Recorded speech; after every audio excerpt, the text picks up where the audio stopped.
Programa patrocinado por Betano.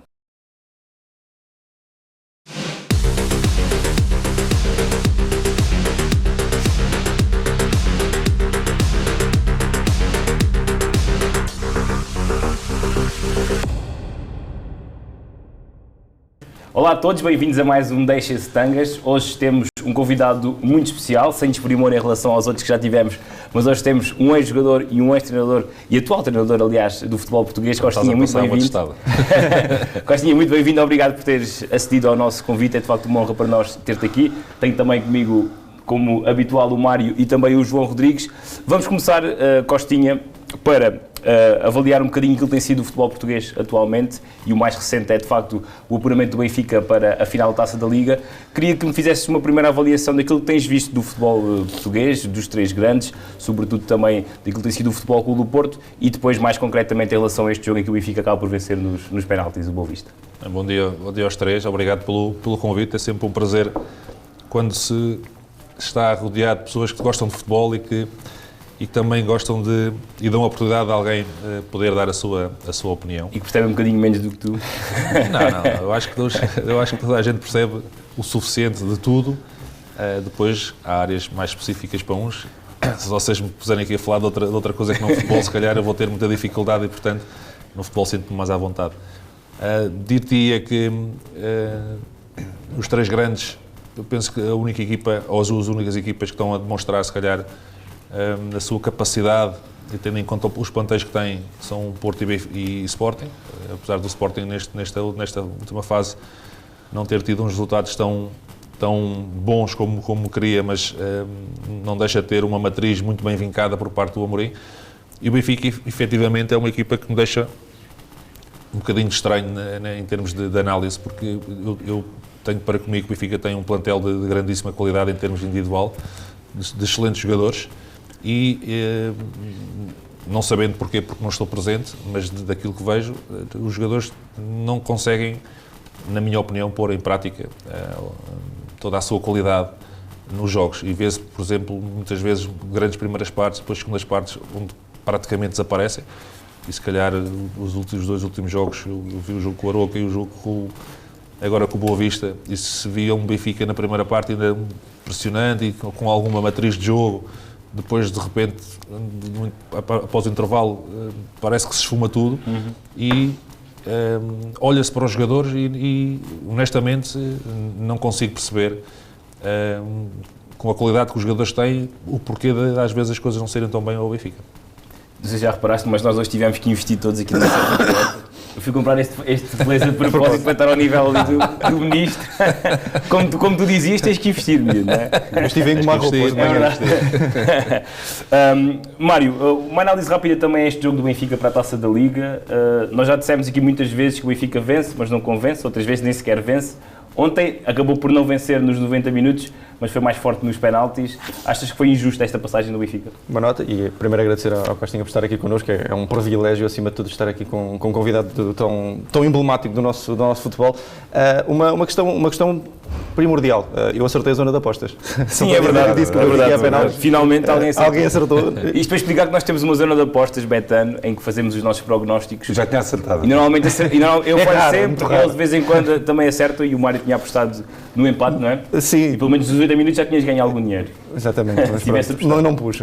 Mas pronto, já nem eu acredito nas minhas próprias apostas. Mas isto para dizer que, efetivamente, as nossas ideias em relação ao jogo acabaram por se confirmar, ou seja, esperávamos um Benfica algo apático, veio-se a confirmar isso mesmo, e um Boa Vista mesmo com muitas ausências acabou por corresponder, ou seja, e muitas vezes temos associado, e muitas pessoas associam o próprio Petit um estilo de jogo que não é efetivamente o que caracteriza o treinador atual do Boa Vista. O Boa Vista jogou muito bem, o Boa Vista procurou muitas vezes, principalmente na segunda parte, chegar ao empate, é com todo o mérito que chega ao empate, apesar de ser numa grande penalidade, a equipa criou ocasiões, muita atenção ali ao Peter Musa, que a meu ver tem qualidade para outros voos. Quanto à equipa do Benfica, o Costinha já disse quase tudo, é de facto sintomático, ou seja, olhamos para o Benfica, vemos um plantel com individualidade, vemos um plantel com muita qualidade, Pode-se questionar uma posição ou outra em que efetivamente não existe equilíbrio, ou seja, se calhar opções assim um pouco mais duvidosas, mas parece-me que isto vai além de qualquer sistema, de qualquer individualidade. Há aqui uma questão de fundo, uma questão de base que continua a faltar. Falta identidade a este Benfica, falta fio de jogo, faltam ideias. Parece-me que as próprias ideias do treinador não estão a passar para a equipa. Já temos um mês, Nelson Veríssimo, ainda não vemos um Benfica em crescendo. Aliás, até vemos algumas questões que estão de facto a regredir mesmo na qualidade do jogo. Vemos estas mudanças de sistema tático, vemos substituições que nos causam alguma estranheza. O próprio Pizzi, que para todos os efeitos é um jogador de qualidade, ser o último a entrar neste jogo fez-me alguma confusão. Gil Dias na faixa também não me parece que tenha acrescentado grande coisa. As substituições não melhoraram o Benfica. Eu não quero estar aqui todas as semanas a dizer o mesmo. Renascer alguns jogadores, o Nelson Veríssimo, o caso do Gil Dias, o Meite ontem também, jogadores que estavam, não entra mal, o Radoric, jogadores que estavam um bocadinho encostados, alguns lesionados, mas alguns na prateleira. Ele está, pelo menos está a tentar renascer alguns deles, João, mas também não está a ter o resultado que o Nelson naturalmente esperava. E na minha opinião, em relação, por exemplo, em comparação faz muito com o Bruno Lage, por exemplo, que entrou nas mesmas condições, o Bruno Lage teve impacto imediato e o Nelson Veríssimo já tem um mês de Benfica e não teve mesmo impacto imediato, pelo menos um positivo não teve. Eu vou deixar o João responder esta e depois vou dar a minha opinião. Claro. São contextos diferentes, naturalmente. Sim, desde já o prazer estar aqui com o Costinha, craque. Sim, eu não está a ter o mesmo impacto. Nós tínhamos falado antes quando houve a mudança de Jorge Jesus para o Veríssimo, que até ficava a ideia que o Benfica estava aqui à espera um pouco do impacto de Bruno Lage que houve na época 18-19, mas a verdade é que não está acontecendo o mesmo. É verdade, podem dizer que o Benfica na altura também tinha um astro chamado João Félix, que apareceu lá, colocou e teve logo um efeito imediato na equipa, mas acho que as diferenças são muitas. Que na altura não era um astro, era apenas um diamante. Sim, na altura era um diamante por lapidar, mas revelou-se fundamental na conquista do título. Mas ao nível do discurso acho que também tem pouco a ver do Lage e Veríssimo, para já acho que Veríssimo ainda não conseguiu pelo discurso também minimamente conquistar os adeptos do Benfica, mas os adeptos ficam conquistados com uma sequência de vitórias e de exibições minimamente boas. E a verdade é que o Benfica continua a não apresentar um futebol nada condizente com a qualidade que eu acho que este plantel tem lacunas, claro que sim, mas o Benfica tem que jogar muito mais. É verdade que Veríssimo tentou e continua a tentar ajustes táticos também. O Costinha está aqui, pode provavelmente falar com mais probabilidade sobre isso, mas não é fácil. Penso uma equipa que estava há tanto tempo habituada a jogar numa tática do nada, teve que mudar por todo tipo de registro. Também acho que não era exigível que o Benfica do nada começasse a praticar um grande futebol, mas há de facto coisas muito estranhas neste Benfica, acho que a palavra é de facto essa, estranhas, porque há muitos jogadores do Benfica em sub-rendimento, há uma apatia generalizada, continua a fazer muita confusão, o futebol muito previsível e lento do Benfica, há muita lentidão, os jogadores em sub-rendimento, o Benfica cria pouquíssimas oportunidades por jogo, quer dizer, se não fosse Vlaco Dimos, o Boa Vista muito provavelmente teria passado, afinal foi melhor em campo e bem, fez defesas de qualidade da segunda parte, foi essencial no desempate por grandes penalidades e o Benfica na segunda parte só teve uma grande oportunidade de gol por Pizzi ao cair do pano, é muito pouco para uma equipa como o Benfica, que, como eu tinha dito em relação ao campeonato, vai voltar a perder pontos mais tarde ou mais cedo, e praticar um futebol de tão baixa qualidade. E depois sim, quer dizer, ontem olhámos para o banco do Benfica, não era propriamente um grande banco, e depois Radonjic, acho que já deu para ver claramente. Também não havia Rafa nem Darwin, nem Sim, houve agora esta Rafa, quer dizer, o Benfica... baixas o Benfica não está no grande momento. Nesse caso tinha 10 baixas. Sim, é verdade. Acho que é claramente o central mais desta equipa do Benfica. Rafa, apesar de ter tido uma quebra com Veríssimo, a verdade é que um jogador a qualquer momento pode decidir, e Darwin é claramente um dos jogadores mais desequilibradores deste Benfica. Portanto, o Benfica, que na minha ótica já de si é lento, viu-se privado de Rafa e Darwin, dois jogadores explosivos, rápidos, quer dizer, o que veio, costuma dizer, ajudar ainda mais à festa.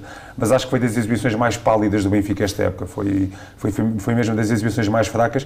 Acho que Meté, tinham falado com o Mário, até entrou bem. Acho que é uma coisa positiva. Ou seja, quando falávamos que o Benfica ia jogar com dois trincos, ele até conseguiu levar um bocadinho. Ele não jogou a posição dele não é 6, ele não jogou a 6. Sim, ou seja, também ter deixa aqui um indicador até levar um bocadinho a bola para a frente e estava confiante. Deixa aqui um indicador interessante, até que a 8 pode ter um rendimento superior. E acho que outra coisa boa, no meio de tanta coisa má, a Cebolinha acho que fez um jogo interessante, principalmente na primeira parte, combinou bem com o Grimaldo. viu-se um pouco de sublinhar, também pode ser algo interessante para o Benfica. Costinha, querias acrescentar? Mas de resto, só para terminar, acho que Lázaro voltou a não corresponder minimamente à chamada, praticamente não ofereceu intensidade ao jogo encarnado. Na primeira parte, por exemplo, o Benfica só atacava pela esquerda, acho que há ali muitos problemas para resolver. E o Boa Vista canalizava muito o seu jogo pelo lado direito. Sim, e uma palavra para o Boa Vista. O Boa Vista jogou bem, com 10 baixas, e de acordo com o Mário Musa fez um excelente jogo, e este Boa Vista e Petit provam que não é só gestão para a frente, é um Boa Vista com qualidade. A minha equipa que merecia ter passado aquele corredor que seria o mais seguro, supostamente defensivamente, do Benfica, com o Gilberto. Normalmente os treinadores atacavam muito pelo lado do Grimaldo, que era um jogador com mais habilidades defensivas. Ontem foi precisamente o contrário. O Ourinho, entre aspas, estava ali do lado do Lázaro. O Gilberto ficou fora dos convocados. Sim, é verdade. Querias concluir em relação àquela questão Lage Veríssimo? Queria porque às vezes eu ouço essa análise e ponto número 1, o Benfica não tem nenhum João Félix. Pois, o Benfica não tem nenhum Jonas. E a partir daí, sim, havia Jonas.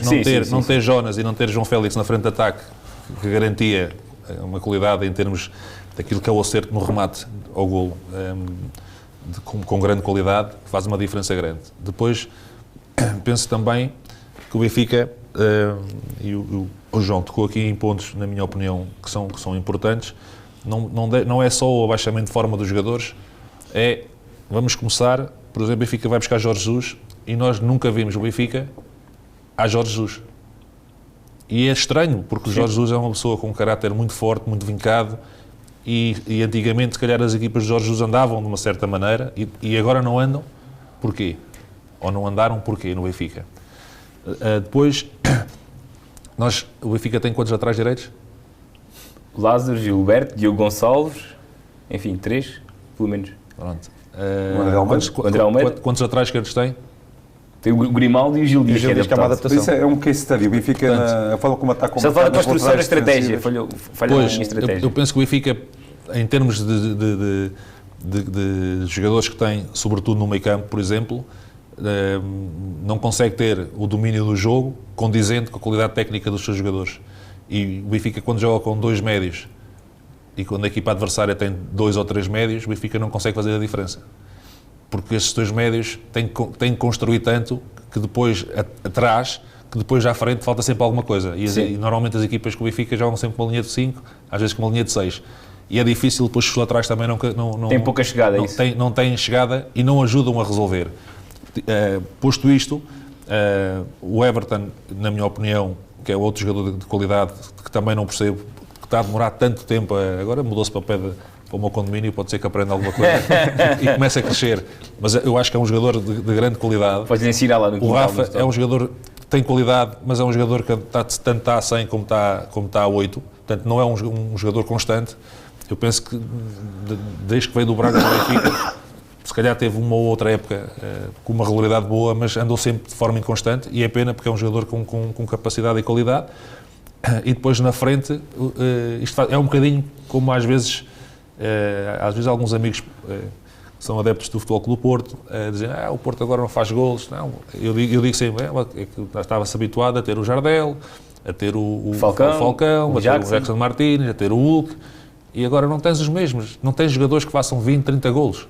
Tens jogadores que fazem 14, fazem 12, fazem 10, e o Benfica tinha, durante muito tempo, teve um Cardoso, teve um Lima, teve um Jonas, que habituou a fazer constantemente golos. A bitola ficou elevada. E agora, para fazer um gol, tem que falhar não sei quantas oportunidades, o que não era muito normal. Agostinho, deixa-me fazer-te uma pergunta, e vamos abrir também aqui o leque aos nossos comentadores em relação a perguntas que possamos fazer a uma referência do nosso futebol. Em relação a esta questão do balneário, tu reveste, por exemplo, no balneário do Porto atual, em relação àquele que tinhas na tua altura, ou seja, achas que isso também está a fazer a diferença, aquilo que o Sérgio incute nos balneários, em oposição, sobretudo, em que acontece, por exemplo, no balneário do Benfica, neste caso, que é uma equipa que está mais frágil nesta época? Eu acho que exatamente é o que falta ao Benfica, é ter um balneário, se calhar, com a capacidade e com obrigar os jogadores a defenderem aquilo que é o clube. E acho que no Benfica, neste momento, cada um olha para o seu umbigo. É aquilo que me dá, é a sensação que eu tenho. Cada um olha para o seu umbigo, cada um faz aquilo que quer. E o que é aquele ADN de Futebol Clube do Porto? O que é isso que as pessoas tanto falam? É respeitares o clube. É pôs o clube à frente dos teus interesses. Tu, por exemplo, tu tiveste a maior figura do Futebol Clube Porto da época passada e do campeonato da época passada, este ano ninguém fala dela, e já saiu. E o Porto continua na frente. É mais, importante o clube que o jogador, sempre foi. E, portanto, o Corona desapareceu, apareceu o Luís Dias.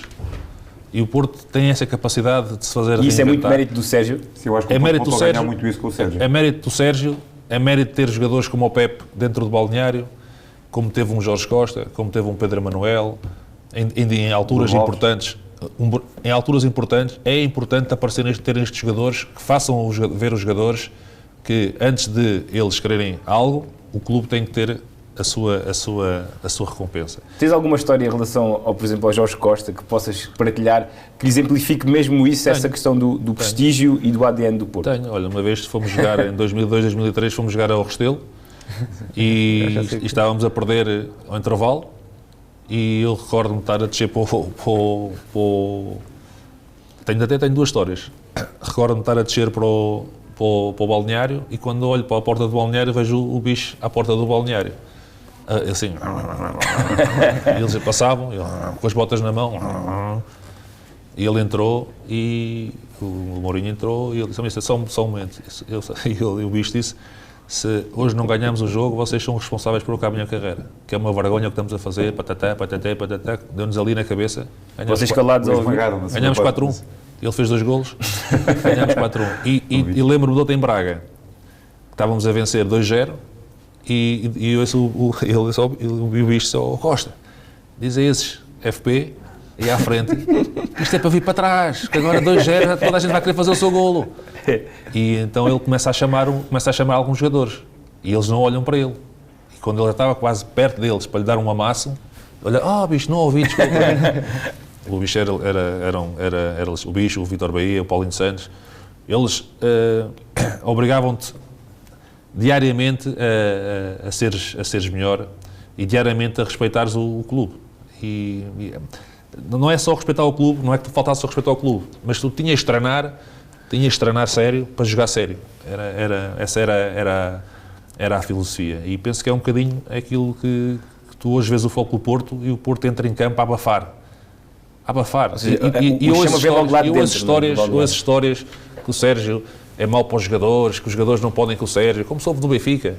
Mas o que é certo é que os jogadores do Futebol Clube Porto vão atrás do seu líder. Sim, se não pudessem com o Sérgio, acho que não jogavam dessa forma. E vão à frente. E, portanto, no Benfica não se vê isso. É a grande diferença, como eu vejo também no Sporting. Os jogadores iam atrás de Ruben Amorim. Depois podem-se dizer que, como as pessoas falam muito, que no futebol também se gosta de falar, não é? Que o Ruben Amorim só faz porque só tem miúdos, porque não sei o quê. Não interessa. Convencer miúdos ou convencer graúdos é igual para mim. Às vezes até é mais difícil convencer miúdos que graúdos, porque os miúdos às vezes, fruto daquilo que é hoje o mundo, que evoluiu de tal maneira e tem tanta coisa, é mais difícil os cativar para vir para cá. No Benfica, nós vemos jogadores com capacidade e qualidade, repito, mas que não conseguem. O Benfica tinha, eu lembro-me, nos últimos 4, 5, 6 anos, o Benfica tinha uma reação à perca da bola extraordinária. O Benfica abafava-te completamente. E repare, agora, não há muitos anos o jogo era diferente. Não foi muitos anos, mas o Porto teve ali uns anos relativamente ao Benfica um degrau abaixo, e a verdade é que o Benfica nesses anos, lá está, tinha os Luizões desta vida, os Jonas, os Gaetãs. Era isso, e no Estádio da Luz sentia-se muito isso atualmente. O Benfica era quase triturador, quer dizer, aos 20 minutos, João, 30 minutos. tu tens um Futebol Porto de Vítor Pereira, que tinha nitidamente 2 equipas inferiores ao Benfica e consegue ganhar o campeonato. Sim. Isso só é fruto com uma derrota em 2 épocas. Eu lembro do Porto chegar a fazer um jogo na Luz, que tinha tipo o Castro no banco. Sim. Úcara. Sim. Mário e João, perguntas que queiram fazer ao nosso convidado, curiosidades. Uma já foi antecipada, que era mesmo esse jogo do Restelo. O Mourinho já tinha contado essa história. O Mourinho e o Jorge Costa já tinham falado sobre essa questão. 2 coisinhas para dizer ao Costa. Exatamente. Só antecipar essa questão, já agora falar sobre isso, que eu vi essa entrevista, acho que foi até ao Jorge Costa, foi num vídeo em que estava o Jorge Costa, o Mourinho, e que o Mourinho diz, o Jorge Costa disse-me, mister, isto é comigo, e é 2 minutinhos, só tem de dizer quem joga, acho que foi assim, não é? E eu por acaso ficava, era mesmo isso, era tentar perceber o que é que o Jorge Costa tinha dito, mas que efetivamente mudou ali completamente o jogo. Com as botas no chão, que o bicho é grande. Imagina. Pronto, em relação a perguntas, a primeira, e acho que falo pelos três, gostamos depois de ter acesso também àquele cremezinho do Cândido Costa, isso gostávamos. Ele já te cobrou ou não? Já mandou a fatura para casa? Quem? Do Cândido. Ele agora tem que me pagar o sucesso todo que ele está a ter. É verdade. Nós depois Mas como é que o lançaste? Se ele tiver a ouvir isto, é uma amostra. O creme. O Cândido é um miúdo espetacular e eu por acaso essa história já não me recordava-me de que ele tinha saído comigo e recordava-me por causa da barba, que ele andava ali a ganhar-se todo cheio de sangue. E pronto, era normal que às vezes nós fazemos alguns reparos, mas já era na brincadeira, né? Pronto, Era muito engraçado porque ele lá na TVI, quando chegava e via o Costinha, ele era muito engraçado. Costinha, posso estar aqui, é que tu tens muito estilo para mim, posso estar aqui para ti. Era sempre assim. Não sabes que eu conheci o Cândido, a primeira vez que eu conheci o Cândido foi, eu estava na Madeira de férias, tinha assinado com o Porto, estava na Madeira, no Porto Santo de férias e entretanto há a tragédia da ponte, então vamos fazer um jogo solidário. Vamos fazer um jogo solidário e o Cândido estava em Lisboa e pediu-me boleia. E pediu-me boleia, e tinha um GT3 amarelo e então eu vou de Lisboa para cima, para o norte e sento-me no carro e ele ia no carro, ele ia sempre assim, olhar para mim e diz-me assim, Costa, podes pôr aí uma musicazinha, tens Bruce Springsteen? Não sei se foi Bruce Springsteen. Ele adora Bruce Springsteen. Eu não sei, eu tenho, e eu vou, o meu rádio tinha um comando, eu pego no comando e mudo a música, e ele assim, comando no rádio, no carro. Eu não sei como é que ele nunca contou essa história, portanto eu já estou-me a antecipar, que é para depois ele não poder esticar a história. Como ri com ele. Fomos a viagem toda para cima, pronto, temos uma amizade muito, muito bonita. Eu tenho só então aqui uma questãozinha rápida, já que estamos a falar de descascas e de reprimendas, se há alguma descasca assim, de um treinador que tenha ficado assim na memória? O Mourinho, a mim é o Mourinho. O Mourinho faz anos hoje. Parabéns ao Mourinho. Mourinho deu-me o Mário vai ao aniversário dele daqui a bocado. Deu-me uma reprimenda fortíssima. Para chamar a atenção do grupo, usou-me como o isco. E eu faço anos em dezembro, convidei a equipa toda e depois eu fui para a noite com uns amigos meus que vieram de Lisboa e alguns jogadores também foram para a noite. Eu disse, a partir de agora a minha parte à feita que é o jantar, cada um sabe de si, eu assumo a minha responsabilidade. Não, a gente vai contigo, para trás, para a frente, e fomos jogar ao Marítimo e empatámos. Eu vi logo pelas instituições do Mourinho que ele não estava satisfeito. Não estava satisfeito e no dia seguinte chegamos ao Olival, não se passou nada, eu já está, ok, estamos chaves. Na terça-feira, foi domingo, na terça-feira ele vai ao balneário, ele nunca ia ao balneário, vai ao balneário e começa a falar. Eu estava sentado, imagina, isto é uma parede, eu estava aqui no último lugar, aqui está o Jorge Costa e o Nuno Valente, estava assim com os pés em cima do banquinho, a olhar, encostado à parede, e ele faz assim, e tu, aponta para mim, e eu ainda olhei para trás. Atrás está uma parede. És o responsável, não vamos ganhar o campeonato, não vamos ali à final da Liga dos Campeões, vais-te embora daqui, já falei com o Presidente, em janeiro não te quero cá, deu-me uma descasca, e agora não ia jogar com o Real Madrid, à frente por causa dos 3 amarelos, mas vais jogar com o Real Madrid, se vais amarelo, estou-me a borrifar, porque não estás cá em janeiro, não quer nada a ver com isso, e vais ficar ligado, um dia vais olhar para trás assim, por minha causa não fomos campeões nacionais, por minha causa não fomos à final da Liga dos Campeões. E foi-se embora para o treino. E durante o treino todo, boa Costa, tu gosta para isto. Eu tinha aqui o meu carro, ele tinha o carro aqui estacionado, saiu do carro, também é Costa, sempre a gozar comigo. Mas sempre a gozar comigo. E a gente tivemos sem falar até ao sorteio da Liga dos Campeões, com o Manchester United. Porque quando ele sai o sorteio, ele vem falar comigo e ele diz-me, já viste, saímos do Manchester, primeiro jogo jogamos em casa, vamos ganhar 1-0, 2-1, 2-0. Para o segundo jogo já estás disponível, o jogo lá em Old Trafford, o jogo aéreo, estás lá à frente da defesa, sei o quê, vamos passar este eliminatório. E eu sentado a olhar para ele, tipo, what the fuck, este gajo está doido, então este gajo não fala comigo, trata-me da pior maneira. E agora vou ser o melhor. E foi assim, e depois eu percebi... E foste o melhor. Não, e os jogadores mais jovens, né, depois diziam todos que ele era meu pai, né, o teu pai. Bem, se ele faz isso ao Costa... O que é que faz aos outros? Mas com esse exemplo do meu primo aqui. Uma última questão, por acaso é importante que o Costinha tocou neste assunto. Mas isto, com o Costinha funcionou, com outros jogadores, com o Mourinho isto já não está a funcionar. Isto é geracional? Achas que isto tem a ver com a geração? Eu penso que são épocas diferentes. Estás a falar de uma geração onde se calhar muitos para ganhar o seu primeiro milhão tiveram que fazer 3, 4, 5 anos. Hoje em dia qualquer jogador faz 3, 4 jogos. Não é? Ou 3, 4 posts no Instagram. E já ganha então tem uma forma diferente de estar e de se poder manifestar. E portanto, eu acho que é importante, hoje como treinador, por exemplo, há coisas que se fazia na minha altura que é impossível fazer agora. E tu, como treinador, tens que perceber isso. Como por exemplo? Não podes. Tens que perceber que hoje em dia, eu costumo dizer, nós hoje criticamos muito os miúdos que estão sempre nos telemóveis, não é? Mas eu também vejo pessoas adultas sempre no telemóvel. E eu não sei se no meu tempo, se tivesse o telemóvel, da forma como têm hoje os miúdos, se não era igual. Claro, o acesso, não é? Se tivesse PlayStation na altura que eles tinham um PlayStation agora, se era igual. Portanto, eu não posso estar a criticar, não é? Uma coisa é tu quereres que haja uma relação, uma coisa que nós tínhamos no Porto e na seleção, havia muito contacto, porque tinhas poucas coisas. Portanto, havia muito contacto, jogavas cartas, brincavas, rias, conversavas. Hoje, as pessoas... A maneira de se sair era estarem juntos, eles falam mais por mensagens, WhatsApps, de grupos do Instagram. Portanto, hoje tu tens de ter mais atenção a essa situação e não se calhar não castrares tanto, tentares levar esse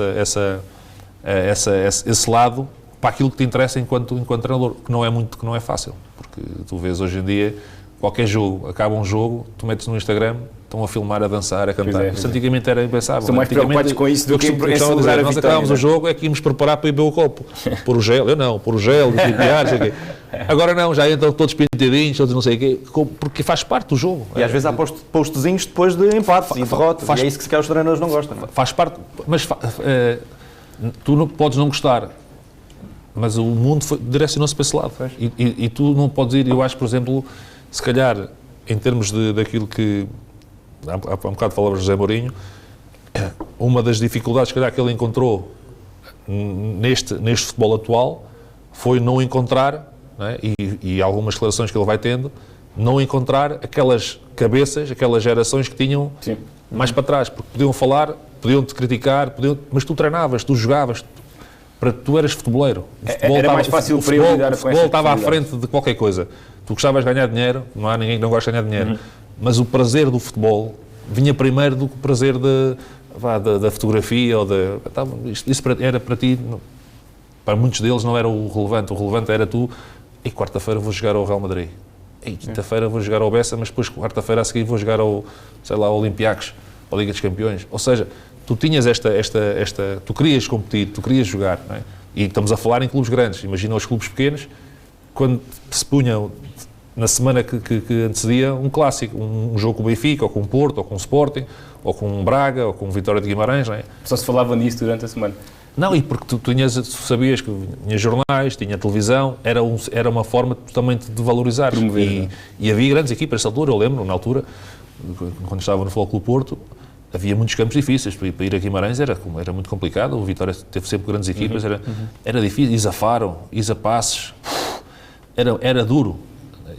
Agora, nós tínhamos, era uma equipa, e também te digo que nesses 2 anos em que conquistamos tudo, felizmente, nós tínhamos uma confiança tão grande em nós, que nós íamos no autocarro para os jogos, a fazer apostas, o Mário faz apostas para quanto é que vamos ganhar hoje? 3, 4, quem é que faz golo? Fazemos apostas entre nós. E metia quanto dinheiro já agora?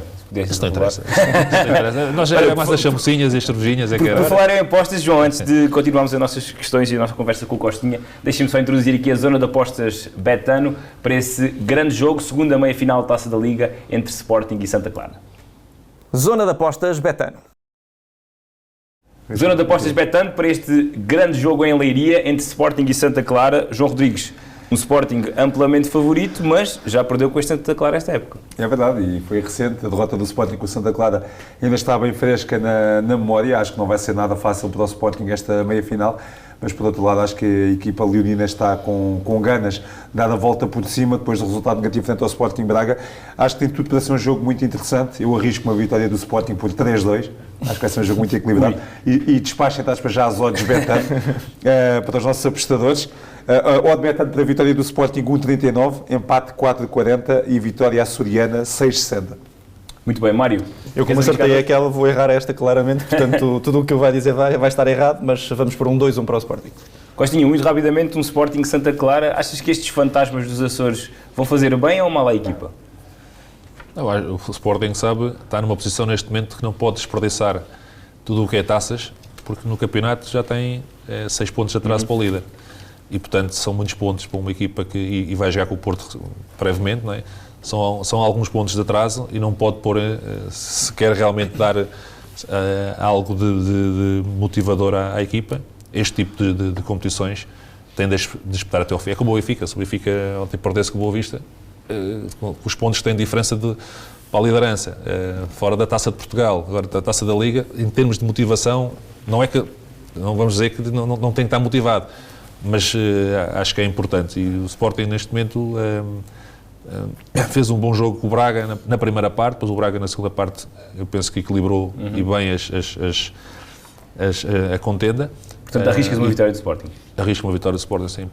Porque o Santa Clara é uma equipa boa, é uma equipa que tem bons jogadores, na minha opinião tem bons jogadores, e tem um treinador que eu gosto muito, que é o Mário, foi o meu colega e desejo-lhe a maior felicidade, mas estou a ver um Sporting que perdeu com o Santa Clara, depois jogou com o Lessa, ok, é uma equipa da terceira liga, mas o Sporting nesta fase, se agora tem outro resultado negativo, instala-se ali, se calhar, uma mini-crise que não será benéfica para a equipa de Alvalade e, portanto, quererá certamente resolver esta situação agora com o Santa Clara, depois com o Benfica, é um derby, portanto, tudo pode acontecer, mas para já passar esta eliminatória. Muito bem, cá estaremos também para analisar essa final. Ficam as zonas de apostas Betano, hoje também com uma aposta muito especial do nosso Costinha.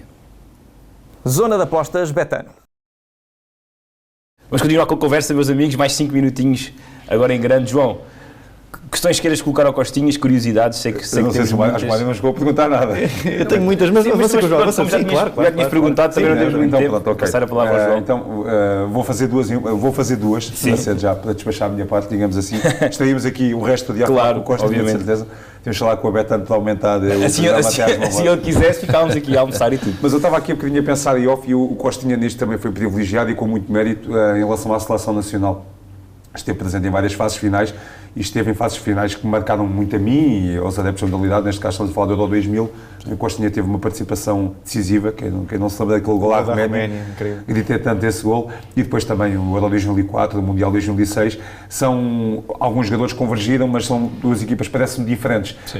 Pergunto ao Costinha, na ótica, qual foi, digamos, a melhor seleção em que jogou. Se aquela do Euro 2000, que acho que há quase todo um lado romântico em relação a essa seleção, jogava um futebol absolutamente incrível, ou depois aquela seleção 2004-2006 que nos fez mesmo sonhar em ganhar o Europeu e até o Mundial.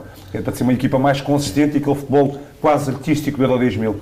Qual a melhor seleção que Costinha a nível de qualidade na sua ótica? Eu penso que as duas eram muito boas.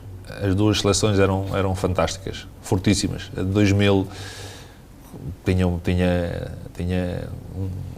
ofensivamente... E chegar a essa seleção, o Costinha ainda relativamente jovem, com tanto craque. Sim, eu lembro. Eu tinha pensado onde é que eu vou enfiar. Eu lembro quando cheguei a primeira vez ali ao Jamor para me equipar e eu nunca fiz parte de qualquer tipo de seleção do mais jovem, portanto eu saí... Foi em 98, 99 o teu primeiro estágio? Em 98. Eu lembro que o Tigana, antes de um jogo, até fiz um gol nesse jogo, o Tigana chegou ao pé de mim do jogo e disse: olha, chegou aqui a convocadora de Portugal, os deles estão loucos, toma. Entregou-me o fax, os deles estão loucos, entregou-me o fax e depois jogámos em casa e ganhámos, não sei, 4-0 ou 5 ou 4-1, já não me lembro, eu sei que fiz o primeiro gol. E cheguei à convocatória, todos os jogadores que eu tinha acompanhado quando era miúdo, e acompanhei o Mundial de Sub-21, não é? Vi quase os jogos todos aqui em Portugal, em 91, vi quase os jogos todos e grande parte dos jogadores estavam nessa seleção. E, portanto, acaba por ser basicamente um intruso, não é? Porque venho do Mónaco, nunca tinha ido à seleção, não conhecia só apenas da televisão, nunca tinha falado com nenhum, mas fui muito bem recebido. E recordo-me que uma das situações que me deixou à vontade foi que estamos em Chaves e eu vou à conferência de imprensa com o Vítor Bahia e ninguém me fez nenhuma pergunta. E o Vítor está ao meu lado e diz, só um reparo para o jornalista, só um reparo, tenho aqui um colega meu de seleção, porque é que não lhe fazem nenhuma pergunta? Eu acho que é uma falta de educação que estão a fazer e eu fiquei, e depois lá alguém disse, então já agora, e o já agora caiu mal. Pois. Já agora então não já faço. Já que estás aí... Já agora não faço. Então se é já agora não faço. Eu fui escolhido... Foi o que tu respondeste? Já agora não faço. Já agora não faço. Já agora. Não se faz isto. Parece já agora. só para despachar. Para despachar. E portanto, acabo por, quando faço o golo contra a Roménia, acabo por também me dar a conhecer quase a Portugal inteiro, né? E porque quem é que fez o golo? Quem? Pronto. E as coisas depois começaram a correr bem e efetivamente a equipa jogava muito bem. Era uma equipa, o João Pinto era um jogador fabuloso.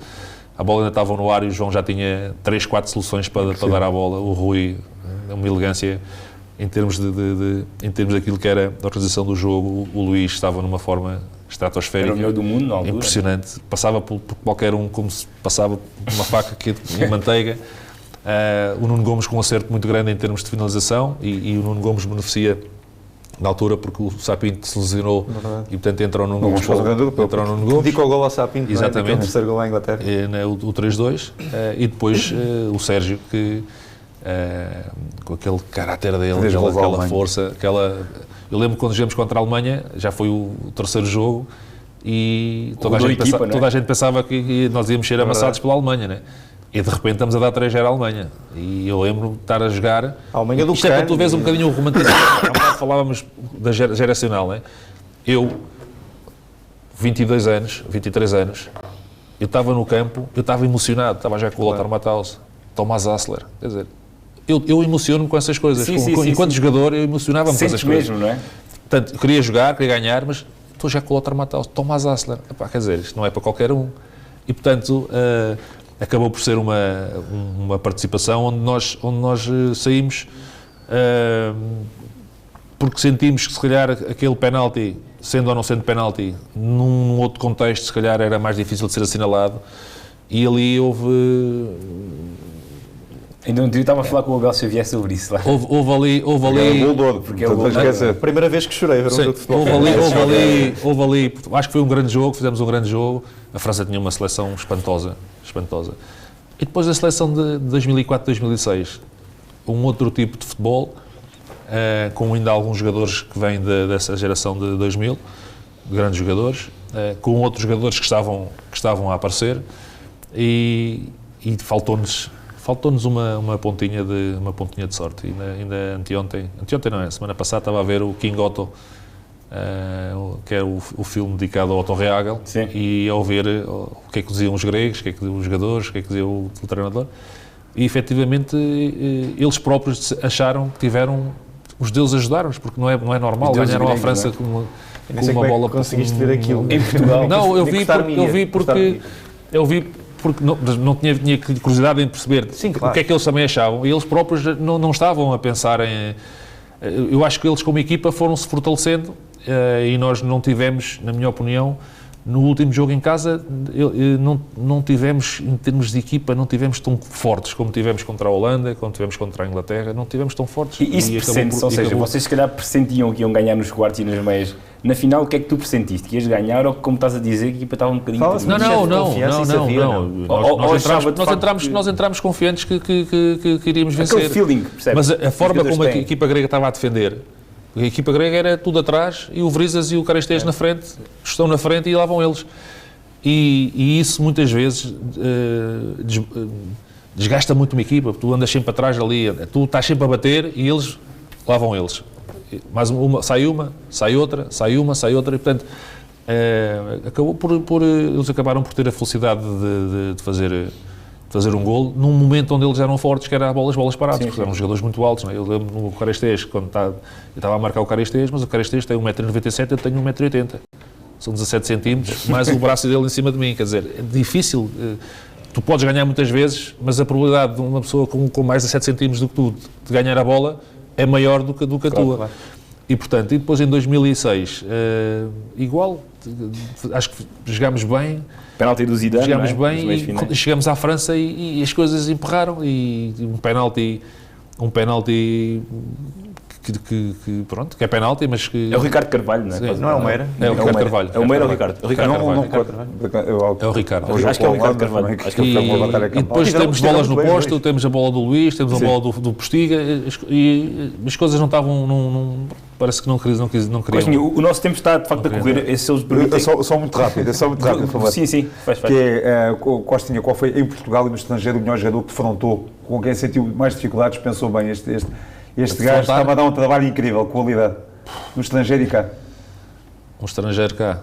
Houve muitos jogadores que me deixaram desconfortáveis a jogar, mas... Pode ser nos treinos também. Não. Quer dizer, naqueles anos era difícil. Não houve assim... Em Portugal... Vocês também dominavam tudo, não? Pois é. Era difícil. haver... Agora encontrar-te assim... O João Pinto não é estrangeiro, mas o João Pinto, naquele 2001, 2002, era um jogador fortíssimo. Ainda estava no topo mesmo. Pedro Barbosa, outro jogador fortíssimo. Zaovic era um jogador muito inteligente, e eu lembro-me que o Zaovic na Luz quis trocar de camisola comigo, eu fiquei assim a olhar para ele, ele, não queres trocar a camisola? Eu disse, não é isso, não estava à espera, não estava à espera que viesse trocar a camisola comigo, pensei que não querias trocar a camisola, não tem nada a ver uma coisa com a outra. O Zaovic era um jogador, eu lembro de um jogador do Belenenses, um Juninho, que era muito chato, eu lembro que estávamos a jogar em casa no Dragão, e estava 0-0, eu disse... Mas nem Petrolina era. Será? Eu digo assim... Jogo do Beira-Mar também. Jogo do Beira-Mar e Jogo do Belenenses, acho que é. Eu digo assim, como é que eu vou arranjar maneira deste gajo... Ficava-me também livres. Deste gajo sair daqui, que este gajo está a dar cabo do jogo todo. Então, ele levou um cartão amarelo, numa jogada qualquer, isto para aí aos 20 minutos, aos 25 minutos, viu uma coisa... E há uma bola ali pelo lado direito do banco, e ele vai receber a bola, e eu chego com tudo. Eu digo, eu vou chegar com tudo este gajo, e vai haver ali um momento em que ele se vai exaltar. E vai ser ali que eu vou sacar este gajo do jogo. E assim foi. Eu entro com tudo com ele, a bola sai fora, o árbitro dá lançamento de linha lateral, mas eu ao levantar-me vou para cima do Juninho, e o Juninho vem para cima de mim. E o Juninho encosta-me a cabeça e ei, cuidado. O árbitro chega lá, amarelo, segundo amarelo para o Juninho. Amarelo para os dois. E o Juninho vira-se assim... Você foi inteligente, cara. Você estava a dar cabo do jogo. O jogo acabou 3-0 para nós depois. Você estava a dar cabo do jogo, eu tinha de arranjar a maneira de você sair do campo. A minha pergunta, Costinha, era sobre o Cristiano. Primeiro, qual é que foi a praxe que lhe fizeram quando ele chegou? Não me recordo. E qual é que foi o primeiro impacto que tiveste quando viste o Cristiano chegar? Não me recordo da praxe que lhe fizemos. Agora te posso dizer é que o Cristiano era um chato. Era um chato. Eu sempre odiei musculação. E na seleção cada um tem o seu quarto. E nós estávamos no Amazónia e ele ia todos os dias ao meu quarto. Carcaça. E o que é que tu queres, miúdo? Anda comigo ao ginásio. Ele ia todos os dias ao ginásio. Eu ficava sentado a vê-lo. Ele tinha 18 anos na altura, sei. Já não me recordo, 17, mas isso foi em 18, 2003. Ele tinha 19, 2004, era 85. Fazia musculação, fazia pernas, fazia braços, fazia... Eu chamava de carcaça? Carcaça, não sei, mais velho. E depois ia para o campo e, por exemplo, escolheu o mais rápido para ver se estava mais rápido que ele. E escolheu o mais forte para ver se tinha ganho força.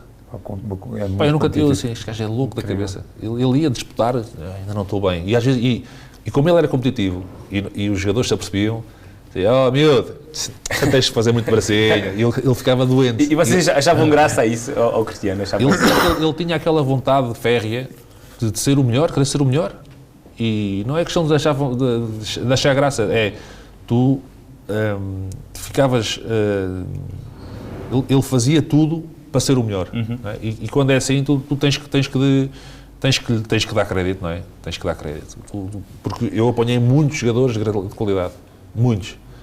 Mas apanhei muito poucos com aquela vontade férrea, como ele tem, em querer ser o melhor em tudo.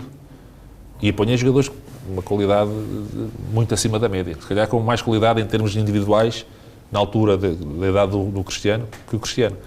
Mas nenhum com a capacidade dele. Nenhum.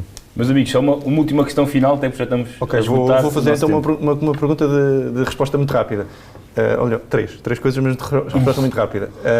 Jogador que vê atualmente que é mais parecido consigo, melhor treinador e o grande amigo que fez no mundo do futebol? Olha, o grande amigo que fiz no mundo do futebol, fiz muitos. Não consigo escolher um. Okay. Não consigo escolher um, é difícil. 3 consegues? 3 consegues? Tenho mais que 3.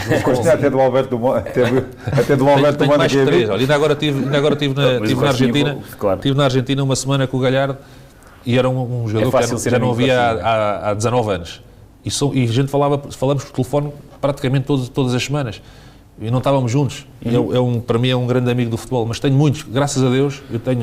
Eu só tive um caso de difícil com um colega no Mónaco, porque não gostei ele não estava a contar que eu estivesse lá, ele falou coisas para a equipa que eu não gostei.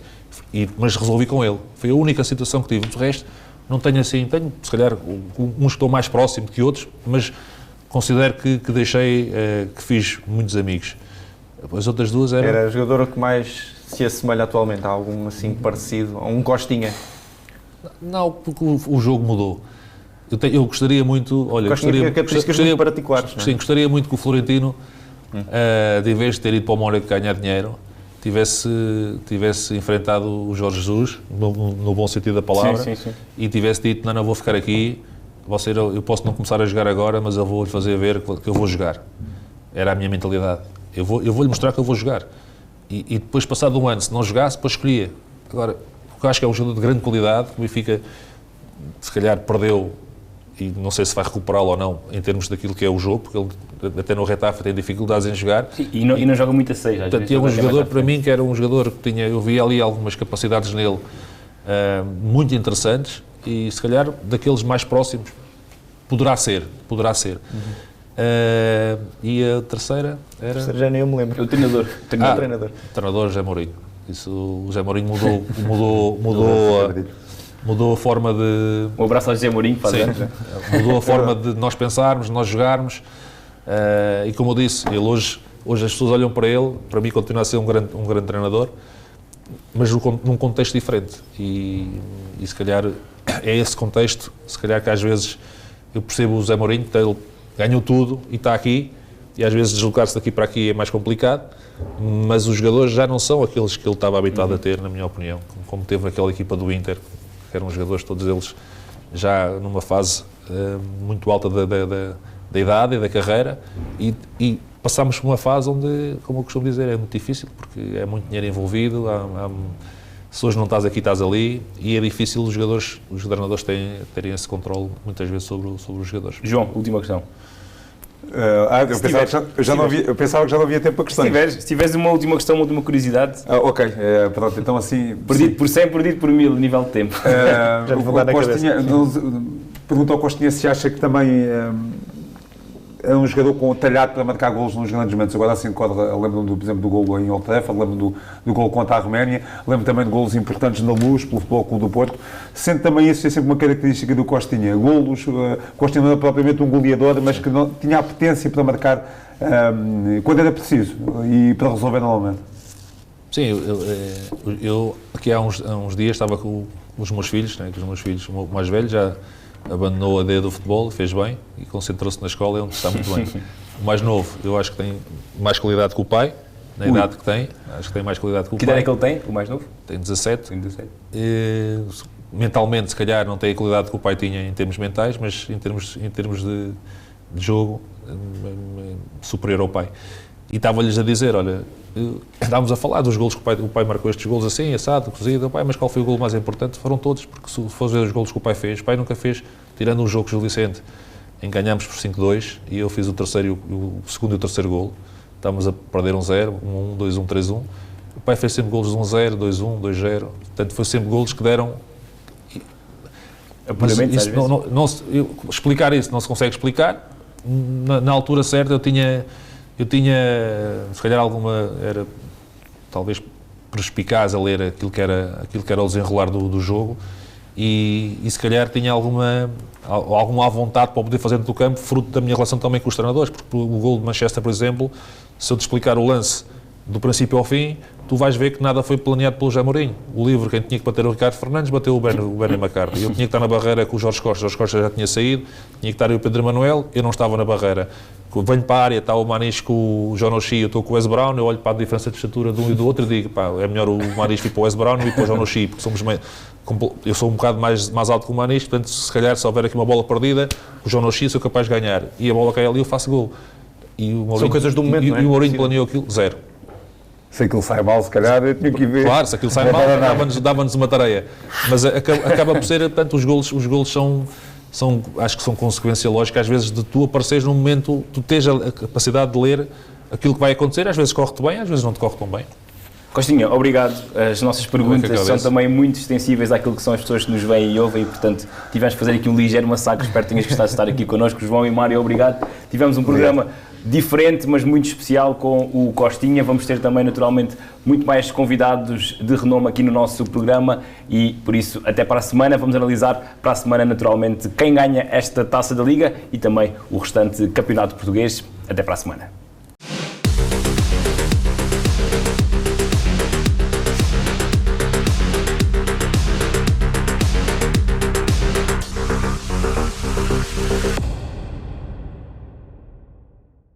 Programa patrocinado por Betano.